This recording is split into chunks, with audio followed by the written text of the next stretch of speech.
Hello, Blake Grudas here with 30 Days, 30 Critique Sessions. We're on day 7. We just hit the 1 week mark of making these videos, and I didn't even think it would get this far this quickly. So, that's awesome. I'm going to ride this wave if you'll ride it with me. We're going to look at F64 Elite member Keith Marlowe's image as our critique. But before we can get into that, we have to talk about our twist or our challenge for this one, and that comes from Gary Cranston. He comes back with another one. The last time he had a different name, though. It was Gary Canston. I guess he didn't realize his name was spelled wrong. I think that's funny. But that's okay. Edit twist suggestion. Edit must incorporate a color grade and blend if. That's awesome. I like that. It's a simple one. So that means that I can go off and I can do pretty much whatever I want, but I have to incorporate a color grade or blend if. I can do that. All right, Keith. This is awesome. Birds in flight can be a difficult thing to photograph. These days, it's actually relatively simple with things like the Sony A1 and bird eye autofocus, but it still is one of those things you have to pan with them. You have to make sure you have the right settings, and to get it tack sharp, you have to make sure you know what you're doing. So I think you know what you're doing here. You've got a nice tack sharp shot of this bird. I'm not even going to try to imagine that I know what this is called. My technical terms for birds are horrible. Ask Matt Kliskowski. I would probably call this a orange-footed, yellow-eyed, blue-haired mullet rocker or something like that. So I have no idea what this bird is, but I don't need to know. What I enjoy about this is that you're giving me a space to view this bird that is more than just a wildlife image. I talk about vision a lot. I talk about story a lot. And a lot of times my members will ask me things like, how do you make a story or a vision for a wildlife image? And here's the difference between story and vision. Your artistic vision just informs how you want the viewer to accept the piece. That doesn't necessarily mean that everything you produce has to tell a story, okay? Now, there could be images that do tell a story that are informed by your vision. And the better your vision, the better the story will be. But that doesn't necessarily mean that every single image that you process has to tell some profound story, okay? It doesn't have to be that way. I enjoy it when an image tells me a story. This doesn't really tell me much from a story perspective as a viewer. I can't see where this bird is going. I can't see if it's going to hang out with its little birdlings. I have no idea what this bird is doing. But I still get the vision for it because you're narrowing me down into focus on this. And you've got this beautiful color around it. So I think that even though this might not tell some profound story, I'm still seeing the artist's vision in the piece. The way they styled it, the way they processed it. Those are things that carry over into the piece. With that being said, I think you've got it tack sharp. I think you've got a great composition, and I'm starting to see your vision in the piece. So the first disconnect that I would have is that I'm not a big fan of vignettes. I used to use vignettes all the time. I have this kind of thing of like a tiered system. So think about it this way.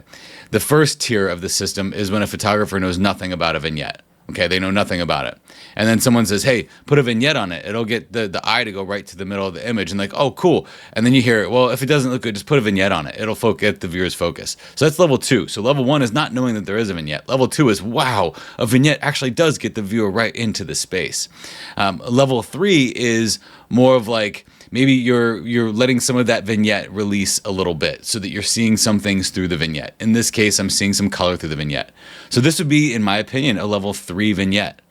So what's level 4? What's the 4th level? Well, the 4th level is when you realize you don't need a vignette at all because you can use tone navigation to get the viewer through and in and throughout the piece without having to narrow their focus in.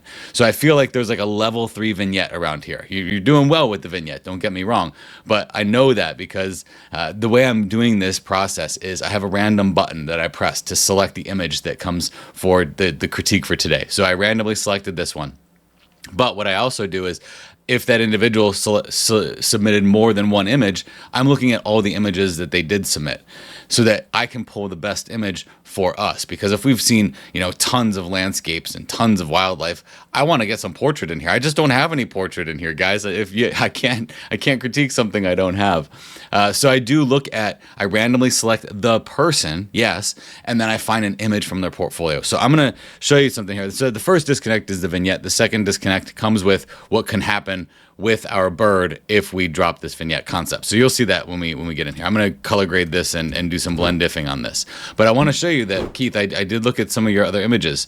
And while I enjoy this image, very strong vignette. This is like a level 2 vignette, okay? Another image here, very strong vignette. This would be like a level 2 vignette. This one here, I can faintly see the vignette, but I know that it's there. So that would be like a level 3-ish vignette. Okay, so I know that this is something that you're using quite a bit in your vision when you process your images, but I think that you have the skill and talent that you can stop using vignettes in such a way that draws me in. So I'm going to work on this image with 2 color grades.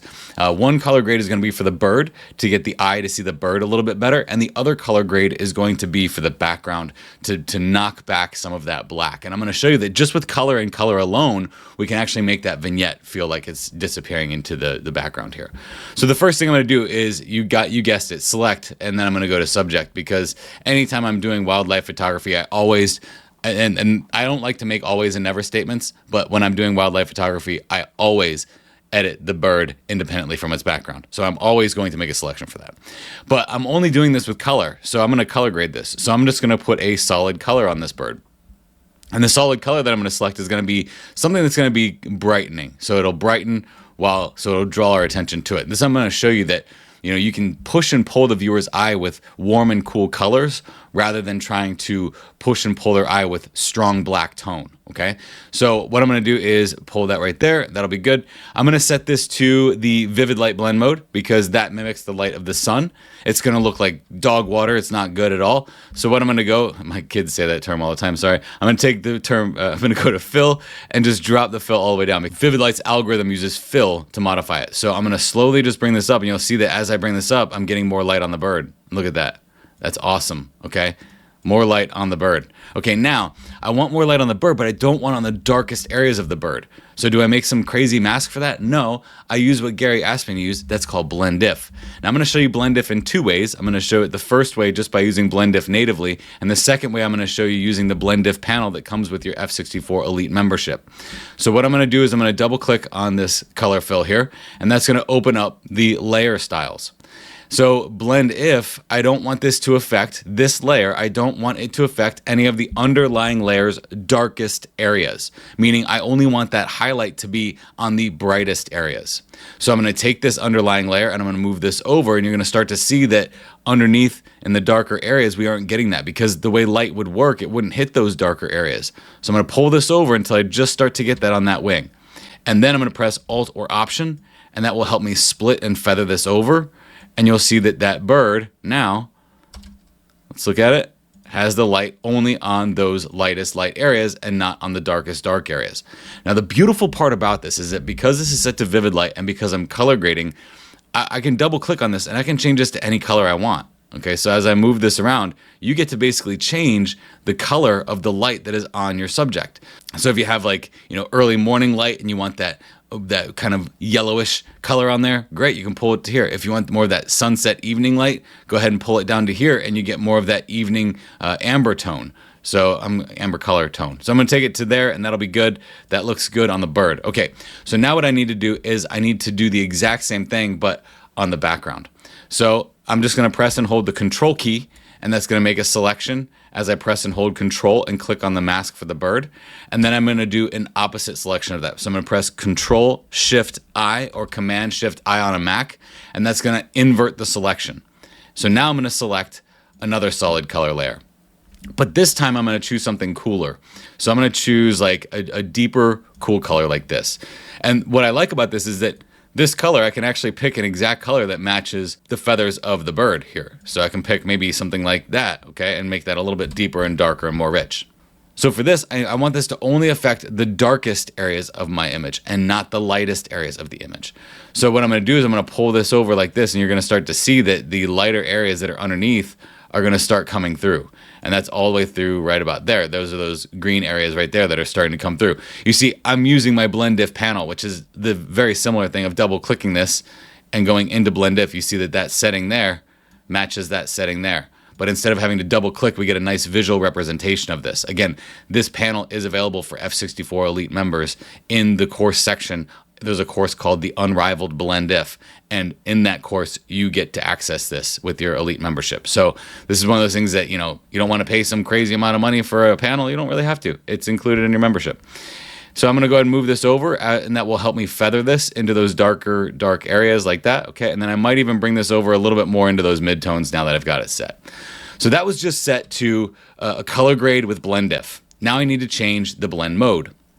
So what I want to do is the blend mode that can brighten that area up is going to be something that is in the blend modes that will lighten the image. So that's going to be your lighten blend mode, your screen blend mode, your color dodge blend mode. These blend modes will do something that will make whatever it is that I'm doing brighter. Okay, that's the algorithm that they choose. These ones are going to darken things, and these are contrast.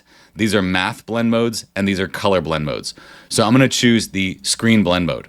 Now, screen blend mode is just going to make anything lighter. Okay, so I'm going to drop this down on the opacity until I get this fit exactly where I want. So now, you see what we did there? We just added a color to the dark area. So that will push that back. You see, the thing is, you can push that back away from the viewer by using color and color alone. You don't necessarily have to use a vignette that traps the viewer into the piece. You can push the background back by using color. Okay, so this color isn't necessarily perfect. I thought it would be good to pick a color from the bird, but let's double click it. There's no rule that says if you used warm color, you must use cool color. No, but there are other cool colors that are on the color wheel. And another color that is close to that, blue, is going to be something like cyan. And then let's see as we move and transition this into green. I even kind of like what's happening here when we add a little bit of darker green to that background. Maybe if it's even like a greenish yellow like this, okay? So it's still in the realm of cool. We haven't quite hit the warm yet, okay? But look at that. It just favors that background, pushes it back a little bit. And this one, if we double click this, this is set to 22% at vivid light. But if we bring this up, that bird now becomes more prominent because this is like using the light of the sun. So here's your before. Everything's kind of dark. The bird's kind of dark. The background's kind of dark. Here's your after, okay? It's all done through color grading and color grading alone. Our showcase image comes from F64 Elite member Doug Parks. Wow, Doug. Oh my gosh. You know, when I see this, like I've seen your work progress over the last year or two, just by knowing you and hanging out with you in the round tables and such. And I see just all of the things that you think about happening right now in this piece all at once, just pulling me in every which direction. The water is just wonderful, the way it just goes into this kind of like whirlpooling feeling. You've nailed the composition, you've nailed the processing on your tone and your color here, and you've just created a really wonderful experience for me as a viewer. I feel like I can feel the water rushing past my feet. Actually, one of my favorite things is when I am doing beach photography and I put my tripod down and I can feel the water just rush past the back of my heels as I'm photographing something really close like this. You're putting me in here and you're making me feel this. The colors are wonderful. This is just the recipe for a really phenomenal seascape photo with the perfect, in my opinion, the perfect shutter speed on this. It looks like it might be a shutter speed blend. Maybe the background is a little bit shorter of a shutter speed and then the foreground is a little bit longer of a shutter speed. I could be wrong. You could have gotten it in one shot, but either way, it shows mastery. If you got it in one shot, that shows mastery for you to be able to pick the right shutter speed for the movement of the water. And if you did stitch them together, you did a wonderful job. Either way, I love the experience you're creating for me here. Man, that I get absorbed back into that orange and pink. Once I've looked at the foreground enough, I'm like, okay, that's beautiful, yes. But then I just want to rest on that orange and pink sky in the background. Beautiful work, beautiful work. And now for our update on our impact for Give Kids Art. Y'all, we're coming together and doing some work. $4,320.75 so far for Give Kids Art. And I'd say the bulk of that is coming from extremely generous people like yourself who are donating to this mission as we go. I still have 23 days left, and I'm anticipating that we're going to fill that up even higher, and I'm very excited for that. But you guys are doing this, and I really appreciate you. And one way that we can add more to that is F64 Elite memberships. For every new monthly membership, I'm giving $4, and for every new annual membership, I'm giving $20. Now, you saw something in here called the Blend If panel. That panel is a panel that is available for F64 Elite members in the courses section. Once you become a member, go to the courses. You can have access to the Blend If panel and the course that comes with it that will teach you everything you need to know about Blend If. So if Blend If has ever been a mystery to you, It doesn't necessarily have to be. And through this 30 days, 30 critiques, I have also reduced the price of annual and monthly memberships. Monthly memberships, you can get your first membership for $5 off, and annual memberships, you can get your first annual membership at $20 off. If an F64 Elite membership is something you've been thinking about, now's a great time because you get a discount and kids get art from it. This is a great twist. It gave us an awesome learning opportunity. Thank you so much, Gary. Thank you, Keith. Thank you, Doug. I really appreciate your images that you submitted.